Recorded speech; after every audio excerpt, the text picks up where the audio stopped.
પાટણ ગૌ આધારિત પ્રોડક્ટના વેચાણ થકી વર્ષે 20 લાખ જેટલી આવક મેળવતા યુવા ખેડૂત શ્રી નિર્મલ પટેલ ગૌ માતાને કેન્દ્રમાં રાખી પ્રાકૃતિક ખેતી કરી આર્થિક સમૃદ્ધિના દ્વાર ખોલ્યા।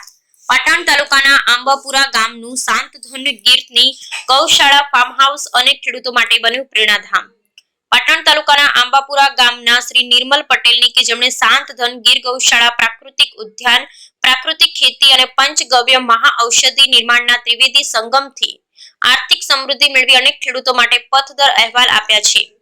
વાત કરવામાં આવે કે લોકહિતલક્ષી કામ કરી આર્થિક રીતે પણ સુખી સંપન્ન થઈ શકાય નહીં તો આજે આપણે વાત કરીએ એક એવા ખેડૂતની કે જેમણે ગૌ માતાને કેન્દ્રમાં રાખી પ્રાકૃતિક ખેતી કરી આર્થિક સમૃદ્ધિના દ્વાર ખોલ્યા છે।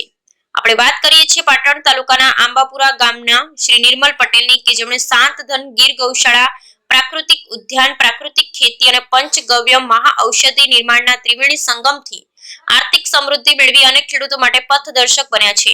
નિર્મલભાઈ પટેલ વર્ષ 2007માં એક ઓડિયો ક્લિપ સાંભળી પ્રાકૃતિક ખેતીના પરિચયમાં આવ્યા। ત્યારબાદ આત્મા સાથે જોડાયા અને પ્રાકૃતિક ખેતી કરવા મન બનાવ્યું। વર્ષ 2012 થી પ્રાકૃતિક ખેતી અપનાવી શરૂઆતમાં તેમણે 2 વીઘામાં પ્રાયોગિક ધોરણે પ્રાકૃતિક ખેતી શરૂ કરી।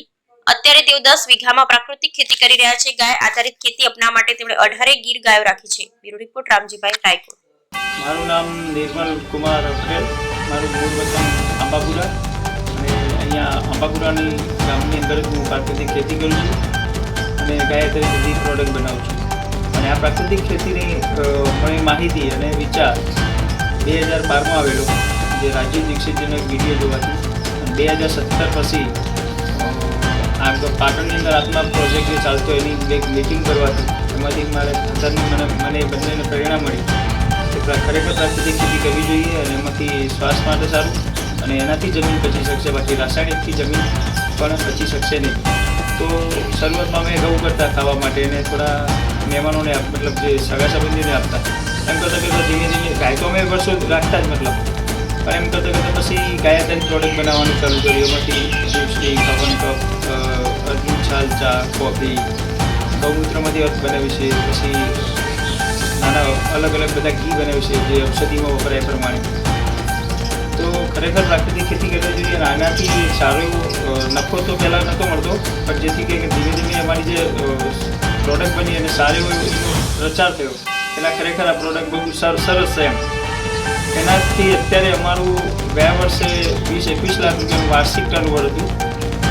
તો ખરેખર પ્રાકૃતિક ખેતી કરવી જોઈએ અને જેનાથી આપણા ઘરનું તો કરીએ જ છીએ આપણે, પણ જે લોકો ઘણા પ્રાકૃતિક ખેતી કરી નથી શકતા પણ એમને ખરેખર જેની જરૂર હોય છે ઓર્ગેનિક ખેતીની ઉત્પાદનની, તો એને પણ આપણે આપી શકીએ તો સારો ભાવ પણ મળી રહે છે આપણને। તો એ રીતે અમે અત્યારે જો લિપસ્ટિક બનાવી છે ગાય આધારિત પ્રોડક્ટ।